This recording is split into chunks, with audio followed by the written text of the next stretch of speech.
It begins with the sound of an engine. Steady, strong, and alive. The year was 1937. The world was smaller then, and the sky was still a wild, untamed frontier. And at the center of that sky was one woman, Amelia Earhart. To the world, she was a symbol of courage, a woman who dared to do what most men only dreamed of. Her smile was calm, her voice confident, and her ambition limitless. But behind that calm face, there was a shadow, a voice that whispered of risk, of danger, of what lay beyond the horizon. Amelia wasn't just flying for fame. She wanted to make history. To fly around the entire world, alone, was not just a journey. It was a statement to all humanity that a woman could conquer the sky. By June 1937, she had already completed most of her flight, from Miami to South America, from Africa to India, from Southeast Asia to Australia. Every stop drew crowds, every takeoff was a celebration, but each mile also took her closer to the part of the world that was barely mapped, the heart of the Pacific Ocean. On July 2, 1937, Amelia Earhart and her navigator, Fred Noonan, took off from Lae, New Guinea. Their next stop was a tiny island called Howland, a speck in the Pacific. 2,000 miles of open ocean lay ahead. It was supposed to be another leg in her journey. But it became her last. At dawn, the Lockheed Electra lifted off. The silver plane gleamed in the rising sun. Witnesses saw it disappear into the horizon, its twin engines humming softly against the sound of the waves. After that, nothing was the same. Radio operators across the Pacific tried to follow her signals. At first, her voice was clear, calm, professional, steady. Then it began to fade, static, crackling, silence. Hours passed, then more static. Her last known message came faint and broken. "We must be on you, but cannot see you. Fuel is running low." And then, nothing. The U.S. Navy launched the largest search in history at that time. Ships, planes, patrols scanning thousands of miles of ocean. They found nothing. No plane, no bodies, no wreckage. It was as if the sky itself had swallowed her. But mysteries never stay buried for long. Whispers began. Theories grew. And soon, the disappearance of Amelia Earhart became more than a tragedy. It became an obsession. Some said she crashed and sank into the ocean, her silver plane resting on the seafloor, untouched for decades. Others believed she was captured by the Japanese, accused of spying during the tensions before World War II. There were even stories that she survived, changed her name, and lived out her life in secret. But the truth, whatever it was, had vanished with her into the mist. In the years that followed, Amelia became a ghost of history. Her smile, once the face of courage, now haunted the world as a symbol of mystery. Photographs of her in the cockpit, the way she looked at the horizon, they seemed to whisper a question that no one could answer. What really happened out there? For decades, explorers searched the Pacific Islands. Divers scoured the ocean floor, and scientists analyzed fragments of aluminum washed up on beaches. Each clue brought more questions, each theory more confusion. But what most people forget is this. Before she vanished, Amelia knew something was wrong. In her letters, she wrote about strange malfunctions in her radio. She mentioned that her maps were unreliable, her compass sometimes acting strange over the vast blue emptiness of the Pacific. She even told a friend days before the flight, "If it has to happen, I'd rather go in the air." Those words, "I'd rather go in the air," became her epitaph.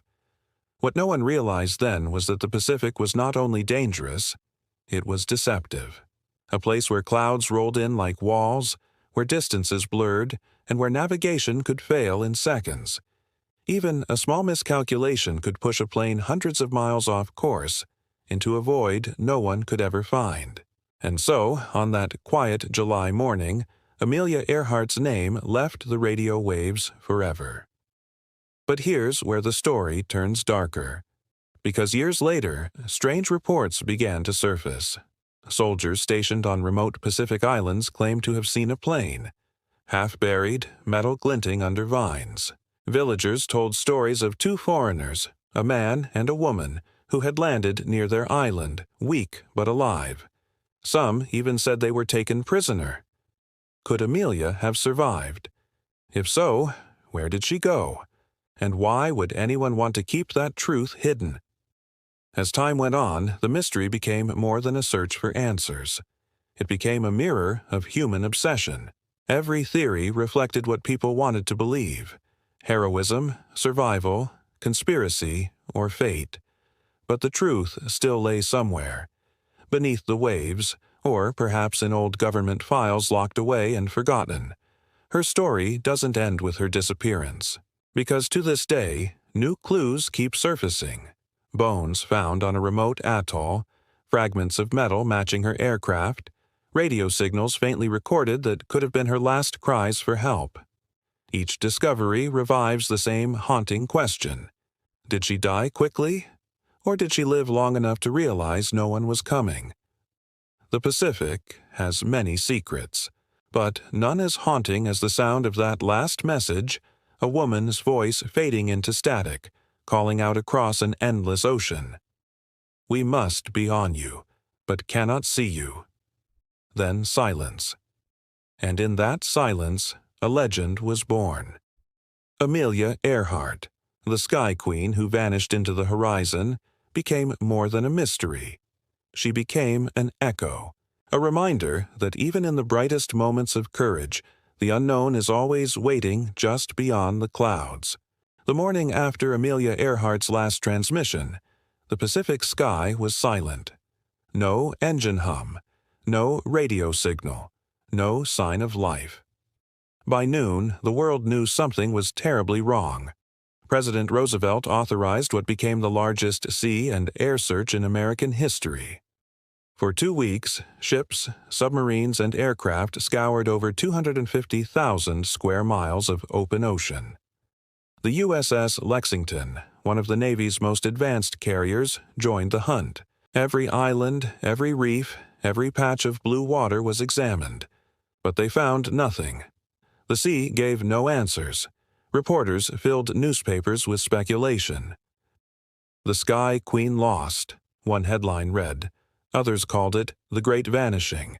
But behind the headlines, something darker was brewing. Because soon after the official search ended, the Navy quietly sealed their reports. Why? Because not everything they found could be explained. A small group of sailors claimed they saw debris, metal fragments floating near an uncharted atoll. The coordinates were recorded, but never publicly released. The official story said no evidence was discovered. But unofficially, some believed the wreckage had been recovered, then classified. Meanwhile, radio operators across the Pacific began reporting strange signals. Faint, broken messages on the same frequency Earhart had used. A woman's voice calling for help. The words were nearly drowned by static, but some messages were clear enough to transcribe. "Can't hold on much longer. Tell my husband I love him." Then silence again. For days, amateur radio listeners in the United States claimed to have heard the same voice late at night. Most dismissed it as imagination. But a few, including the Navy's own engineers, believed it was real. One thing was certain. If Amelia had survived the crash, she had landed somewhere isolated, somewhere beyond rescue. And that's where the mystery began to twist. A small coral atoll named Gardner Island, now called Nikumaroro, became the center of the search years later. It was uninhabited, flat, and surrounded by shallow reefs. A perfect place for an emergency landing, if anyone could reach it. In 1940, a British officer exploring the island discovered something unusual: a human skull, partial skeleton, a woman's shoe, and the remnants of a small campfire. Nearby lay pieces of aluminum, curved, riveted metal that didn't belong to any known structure on the island. The bones were sent to Fiji for analysis, where a colonial doctor concluded they belonged to a man. Decades later, modern forensic analysis of the same measurements showed the opposite. They were most likely from a tall, European woman. The remains had since vanished from archives, lost forever. Coincidence or concealment? Meanwhile, across the Pacific, rumors were spreading through military bases. Several American soldiers stationed in the Mariana Islands told stories they were never allowed to repeat publicly. They claimed villagers had spoken of two white flyers, a man and a woman, captured by Japanese forces in 1937. The woman was described as fair-haired, dressed in men's clothing, and severely sunburned. Some said she died in captivity. Others said she was executed. And then, in one of the war archives years later, a photograph surfaced. It showed several prisoners standing near a pier on Saipan. Among them, a tall woman with short hair, dressed like a pilot, her face half-turned from the camera. The photo caused a sensation when it was published decades later. Experts claimed it was Amelia Earhart. Skeptics dismissed it as coincidence. But the resemblance was undeniable. If it was real, it meant she survived the crash and died as a prisoner of war. The U.S. government denied the theory outright. They called it unfounded. But many wondered, if it wasn't her, why were the files sealed for so long?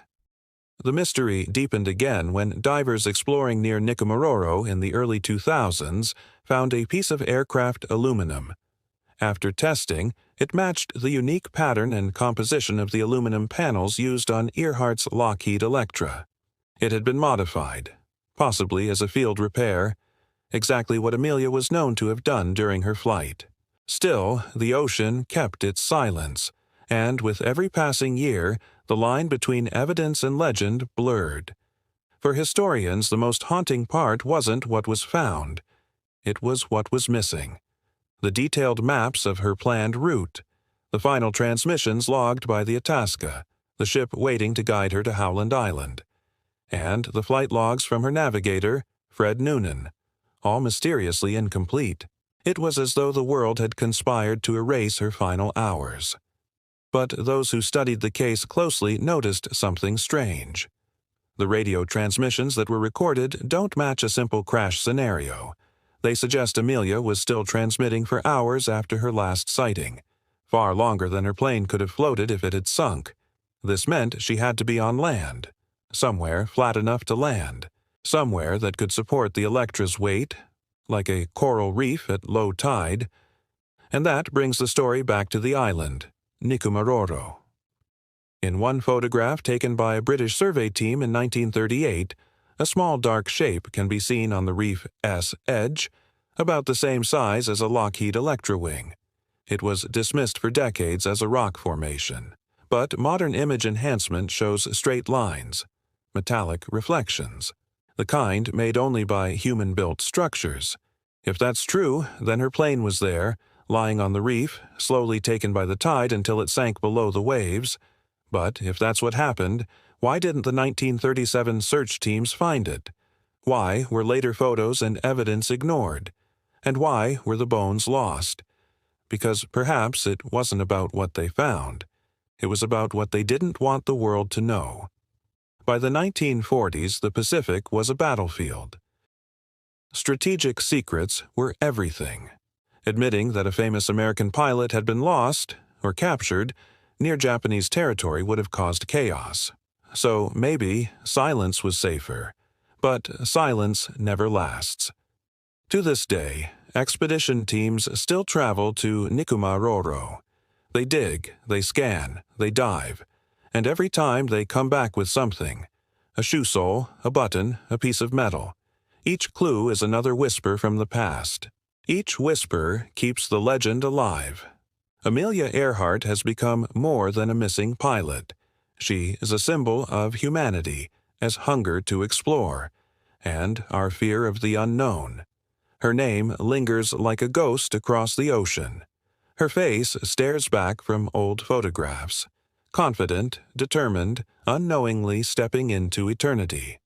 And somewhere out there, beneath coral and time, her story still waits.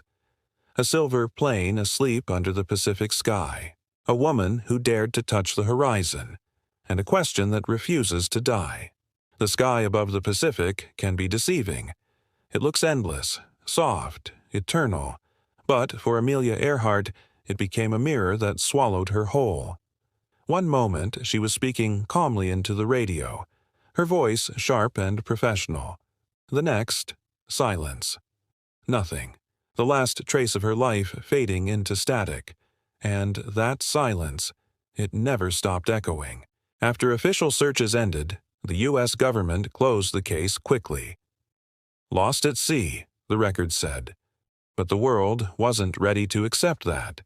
There were too many contradictions, too many unanswered questions. And in that silence, theories began to breed like shadows. The first theory was simple, even comforting. Amelia had miscalculated her fuel, missed Howland Island, and crashed into the open ocean. A tragic, logical accident. But logic couldn't explain the later radio signals. It couldn't explain the scattered reports of a woman's voice calling for help on forbidden frequencies. The second theory was darker and far more dangerous. It suggested Amelia had been captured by the Japanese. In 1937, tensions in the Pacific were rising. The Japanese military controlled many islands not far from her route. According to this theory, Amelia had drifted off course and landed near the Marshall Islands, where she and her navigator Fred Noonan were taken prisoner. Some versions claim they were interrogated as spies. Others whisper that they were executed. But the most chilling part? Documents later uncovered hinted that U.S. intelligence might have known about it, and stayed silent. It said that a few Navy officers who participated in the original search were told to avoid certain coordinates. One of them later wrote in his diary, "We were close, but we were told to stand down." His notes were confiscated soon after. If true, that meant someone didn't want her found. The third theory was stranger still, one that blurred the line between survival and reinvention. Some believed Amelia didn't die at all, that she came back under a new identity, hiding from the fame that had consumed her life. A woman named Irene Bolam, a New Jersey banker, was accused of being Amelia in disguise after the war. She denied it furiously.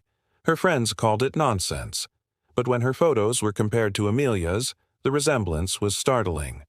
Bone structure, eyes, even mannerisms.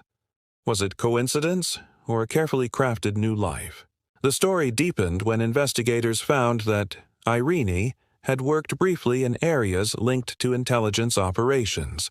She was private, guarded, and refused interviews. When she died in 1982, requests to examine her remains were denied by her family. If it was all a lie, it was a perfect one. But not everyone sought the dramatic.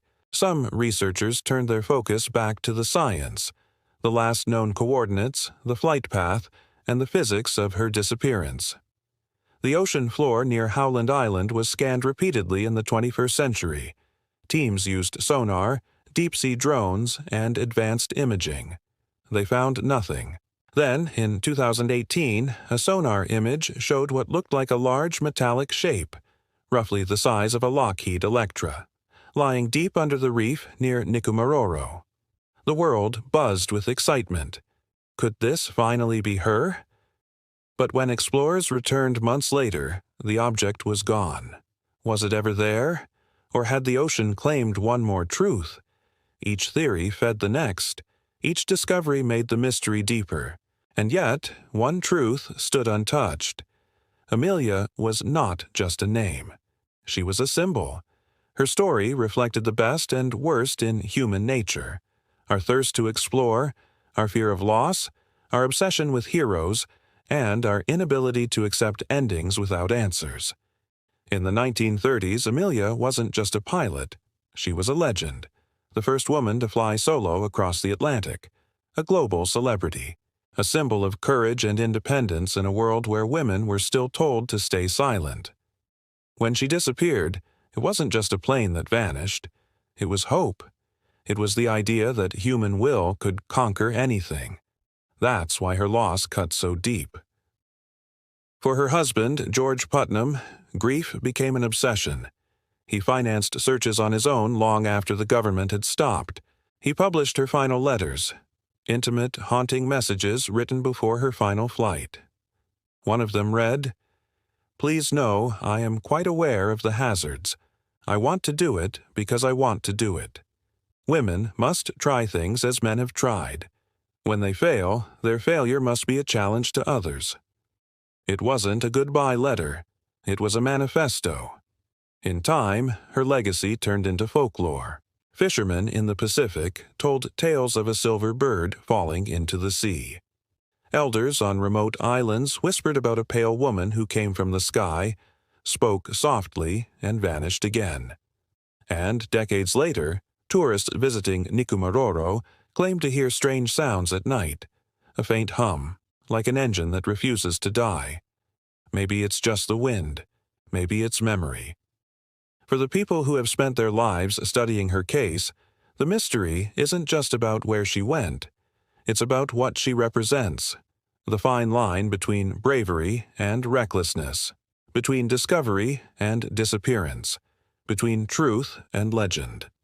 In 2019, a group of scientists analyzed DNA samples from bones found on Nikumaroro once again.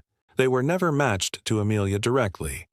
Too degraded, too old, but they did match the genetic markers of a European woman. Another clue. Another maybe. As the years go by, the story keeps returning, like the tide. Each generation rediscovers it, retells it, reshapes it. Some see tragedy, others see conspiracy. But everyone feels the same question pull at them. What really happened up there, in that endless blue? The strange truth is that Amelia Earhart's mystery may never be solved, because maybe it isn't meant to be.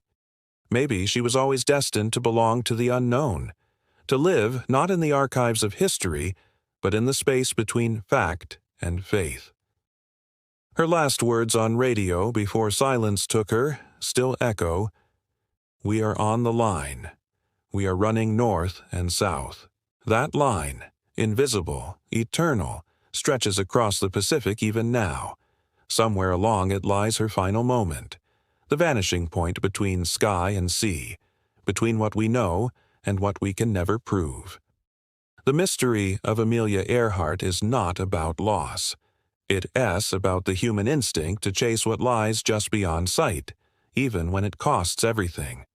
In the decades that followed Amelia Earhart's disappearance, her name became something larger than life. It drifted beyond aviation, beyond the ocean that swallowed her, and into myth. She became a ghost who refused to stay buried. Every decade brought new whispers, new evidence, new theories. Yet the truth stayed just out of reach like a radio signal lost in static. By the 1940s, World War II had redrawn the Pacific. Islands once remote and mysterious were now military strongholds. Soldiers stationed there began hearing strange local legends. On Saipan, villagers told stories about two foreigners who had arrived before the war, a man and a woman. They were said to be pale-skinned, injured, and taken away by soldiers. The woman, they said, cried every night. Some believed she died there. Others said her body was buried near an airstrip that no longer exists. When those stories reached American ears, they sparked a new fire. Veterans returning from the Pacific claimed they'd seen documents, photos, something that proved Amelia had been there. One Marine swore he helped exhume a female pilot's remains from a Japanese graveyard. Another said the wreckage of a silver plane was burned under orders. But the files, if they existed, vanished, sealed, destroyed, or hidden away. That secrecy gave the story its power. Because when a government says nothing, people start imagining everything. By the 1960s, Amelia had become a cultural icon again. She was no longer just a missing pilot, she was a symbol of defiance. Writers began treating her like a mythic figure, half saint, half ghost. Songs, books, and documentaries called her the woman who touched the sky. Her story inspired new generations of women to become pilots, explorers, and scientists. Yet even as her legend inspired progress, it also fed an obsession. In 1966, a researcher named Joseph Klaas published Amelia Earhart Lives, claiming she had survived the crash and returned to America under a new identity, Irene Bolam. The book caused an explosion of controversy. Newspapers ran side-by-side photos of the two women. The resemblance was uncanny. The public went wild. Then Irene Bolam sued the publisher for defamation, stating flatly that she was not Amelia Earhart. The book was withdrawn, but not forgotten. People still debate it today. At the same time, another man, a pilot and treasure hunter named Fred Gerner, traveled through the Pacific, visiting every island Amelia might have reached. He spoke to elders, sifted through archives, and gathered fragments of aircraft metal from beaches. His conclusion was clear. Amelia had landed in the Marshall Islands, was captured by the Japanese, and later died on Saipan. His book became a bestseller, but again, no definitive proof ever emerged. That became the pattern. Every new theory added color to the mystery, but no clarity. Each clue was a flicker in the dark, bright enough to excite, never enough to see the whole picture. Then came a photograph that reignited everything. In 2017, a black-and-white image surfaced from the U.S. National Archives. It showed a harbor on the island of Jaluit. Several locals stood near a dock. Behind them, two white individuals, one tall woman, one seated man, and, in the distance, a ship towing a plane on a barge. Experts claimed the photo was taken in 1937, and that the woman's profile matched Amelia's exactly. The media exploded. Headlines screamed that the mystery had been solved. But within weeks, historians debunked the claim. The photo had appeared in a Japanese travel book published 2 years before Amelia vanished. Still, the image captured something deeper than fact. It showed how desperate people were to bring Amelia home, even if it meant rewriting history. And then, as technology advanced, the mystery entered a new phase. The ocean itself became the next frontier. Explorers launched expeditions using sonar and submersibles to scan the ocean floor. They searched the area near Howland Island, then Nikumaroro, and beyond. In 2010, a team from the International Group for Historic Aircraft Recovery, TIGHAR, found fragments of aluminum on Nikumaroro that matched Amelia S. Lockheed Electra. They even recovered a small glass vial believed to be from 1930s-era freckle cream, a product Amelia famously used. It was eerie, poetic, and deeply human, like she had left breadcrumbs across the ocean. But even as science edged closer, the story kept its shadow, because for every new discovery, there was another disappearance. The bones, found in 1940, measured and logged, were gone. The radio logs from the Itasca were incomplete, and the Japanese archives from the 1930s, potentially holding vital clues, remained sealed or destroyed after the war. It was as if someone or something wanted Amelia to remain exactly where she was, lost between truth and legend. By the 1980s, her name had become shorthand for the unsolved. The Amelia effect, journalists called it, when something disappears so completely that even facts start to erode. The FBI, NASA, even independent engineers got involved at various times. Everyone wanted to be the one who solved it. No one ever did. But maybe that's why the story endures, because the world doesn't need another solved mystery.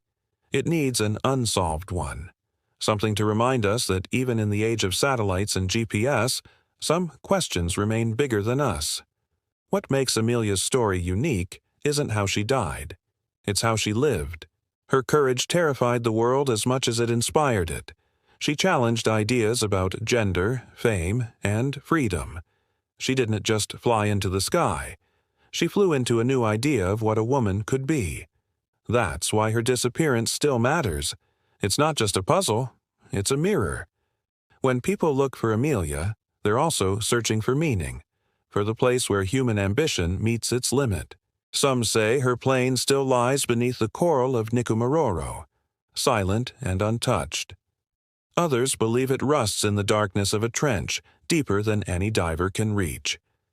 But there's another version of the story, the one the ocean itself tells. On still nights near Howland Island, fishermen sometimes claim they hear something faint through the wind, a rhythmic hum, a voice calling out numbers, then fading into the waves. Of course, they say it's nothing, just air pressure, just the sea. But somewhere inside, they know better, because ghosts don't always wear white. Sometimes they wear flight jackets and courage. Sometimes they sound like a voice breaking through static, whispering, "We are running north and south." And somewhere in that infinite blue, she still runs, chasing the horizon she could never reach. It's been nearly a century since Amelia Earhart vanished into the blue, yet her shadow still drifts across the Pacific. Every decade, someone claims they've found her. Every generation, new explorers set sail, chasing the same ghost. But Amelia was never just a missing person. She became a question the world could never answer, a symbol that refused to die. By the 2000s, technology had advanced enough to search the deep ocean in ways once impossible. Satellites mapped the sea floor. Submarines scanned miles of coral. Expeditions returned to Nikumaroro again and again. They found riveted metal fragments matching the design of her Lockheed Electra. They found remnants of shoes, a zipper pull from the 1930s, and a broken glass jar, the kind that once held freckle cream, the same brand Amelia was known to use. Each discovery was small, fragile, but powerful. Together, they painted a picture of survival. Maybe she had landed on the reef. Maybe she had lived for days, maybe weeks, waiting for help that never came. Imagine her, the most famous woman in the world, stranded on a strip of coral, staring at an endless horizon that refused to answer her calls. She wasn't just a pilot anymore. She was human again. Tired, hopeful, defiant, the way she'd always been. The story might have ended there, buried under coral and time, but Amelia Earhart never truly disappeared. She became part of something bigger, a myth that evolved with every retelling. In classrooms, she became a symbol of courage. In films and documentaries, she became the eternal adventurer.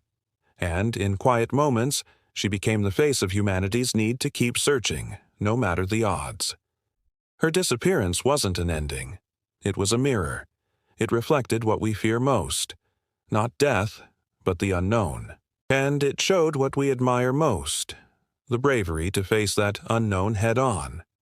Every attempt to find her since then has carried that same strange blend of hope and grief. In 2019, an explorer named Robert Ballard, the same man who discovered the Titanic, led a massive search of the seafloor around Nikumaroro. His team used cutting-edge sonar, deep-sea robots, and imaging drones. They found shipwrecks, coral cliffs, deep trenches, but not the plane. Still, Ballard said something that stayed with everyone who heard him.